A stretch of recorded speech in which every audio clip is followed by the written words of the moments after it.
कि आप इन पेज का जो डॉक्यूमेंट टाइप कर लिया, अब आप उसको किस तरह से प्रिंट कर सकते हैं। आपने प्रिंट की कमांड को प्रेस करना है, तो जैसे ही आप प्रेस करेंगे ये देखें ये प्रिंटर की डिफरेंट ऑप्शन ओपन हो जाएंगी। यहाँ पे जो प्रिंटर इंस्टॉल किया होगा उसका नाम आएगा, आपने उसको सिलेक्ट कर लेना है।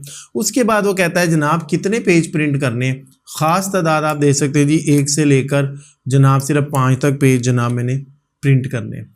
उसके अलावा अगर सारे करने हैं तो ऑल कर देंगे। प्रिंट सीक्वेंस है, फर्ज करें 1 से 27 तक सफ़े, मैं कहता हूँ ओड पेज ताक यानी पहला, तीसरा, पांचवा, सातवां, नौवां पहले वो प्रिंट करे, और फिर यहाँ से सिलेक्ट करूंगा जी इवन, तो फिर प्रिंट दूंगा। तो अब इसी पेज यानी यहाँ पर पहला पेज प्रिंट हुआ था ना, अब इसकी चूंकि मैंने उल्टा करके लगाया यहाँ पर अब दूसरा आ जाएगा, चौथा आ जाएगा, छठा आ जाएगा, आठवां आ जाएगा।